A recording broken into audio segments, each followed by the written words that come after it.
ঢাকাতে আমি ইলেকশন করেছিলাম, সেখানে মির্জা আব্বাস সাহেব উনি অসুস্থ আছেন, আল্লাহ ওনাকে সুস্থ করে দিক, আমরা সে প্রার্থনা করি। এবং সাথে সাথে যাতে আমাদের পুরো বাংলাদেশ থেকে যে মানুষগুলো আগের যে রাজনৈতিক সংস্কৃতি ছিল সেটা থেকে বেরিয়ে আসে, যাতে আমরা নতুন রাজনীতি করতে পারি, আমরা আজকে সে জুমার দিনে এই প্রার্থনাটা আল্লাহর কাছে করি।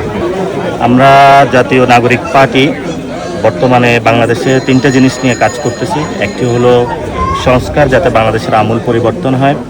সাথে সাথে 2 নম্বর হলো আওয়ামী লীগের যেসব সন্ত্রাসী আছে তাদের যাতে আমরা বিচার প্রক্রিয়া নিয়ে আসতে পারি, এবং মানুষের যারা পকেটে ট্যাক্সের টাকা কেটে নিয়ে গিয়েছিল, ব্যাংক লোপাট করেছিল, এবং সাথে সাথে শেয়ার মার্কেটের অনেক মানুষকে তারা নিঃস্ব করে দিয়েছিল, এগুলো যাতে বাংলাদেশে সুষ্ঠু বিচার হয়, সেজন্য আমরা বিচারের দাবিতে মাঠে যাচ্ছি। আরেকটি বড় বিষয় হলো যেটা আমাদের সার্বভৌমত্ব ইস্যু।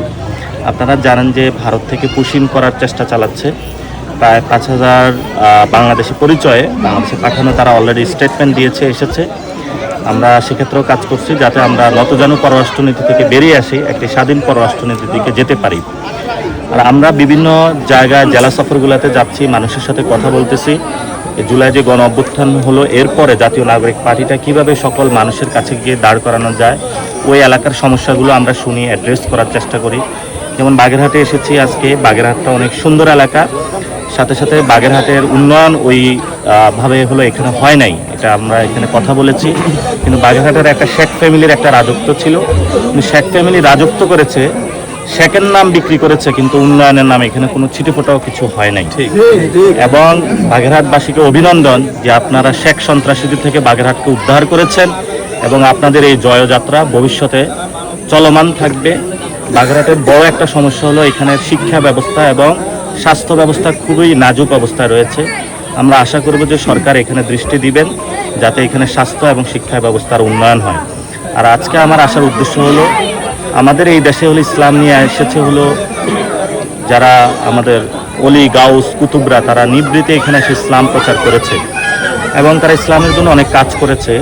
যে আমার সামনে একটা পুকুর রয়েছে খান জাহান আলীর, এখানে 7 গম্বুজ মসজিদ আছে, এবং এখানে দরগা শরীফ আছে। আমরা এগুলোতে যাচ্ছি যে আমাদের পুরো বাংলাদেশে যাতে মসজিদ ব্যবস্থাটা সুন্দর করে পরিবর্তন হয়, মসজিদের সাথে যাতে একটা পুকুর থাকে, মসজিদের যাতে একটা বনায়ন থাকে, মানে সবুজায়ন থাকে, মসজিদ একটা হেলথ কমপ্লেক্স থাকে। যারা বিদেশে যায় তারা যাতে মসজিদে এসে ইমামের কাছ থেকে অ্যারাবিক লেসনগুলো নিতে পারে। আমাদের বড় একটা সেক্টর কওমি মাদ্রাসা যারা পড়াশোনা করে, তারা যদি মসজিদে এসে আরবি শিখায়, তাহলে আমাদের পুরো মিডল ইস্টে কিন্তু বাংলাদেশিরা গিয়ে কাজ করতে পারে। আমরা এই জায়গাগুলো বলছি মানুষের সাথে কথা বলার সময়। এবং সাথে সাথে এই যে অনেক এখানে দেখলাম যারা আমাদের সিনিয়র সিটিজেন, মুরব্বী, বাচ্চারা পুকুরে গোসল করতেছে, এই যে একটা বাংলাদেশের সৌন্দর্য, এটা যাতে প্রত্যেক মসজিদের সাথে চলে আসে, আমরা এগুলো মানুষের কাছে আহ্বান করতেছি এই জায়গাগুলো বাস্তবায়ন করার জন্য।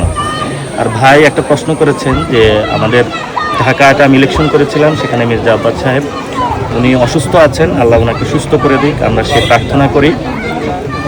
এবং সাথে সাথে যাতে আমাদের পুরো বাংলাদেশ থেকে যে মানুষগুলো আগের যে রাজনৈতিক সংস্কৃতি ছিল সেটা থেকে বেরিয়ে আসে, যাতে আমরা নতুন রাজনীতি করতে পারি, আমরা আজকে সে জুমার দিনে এই প্রার্থনাটা আল্লাহর কাছে করি।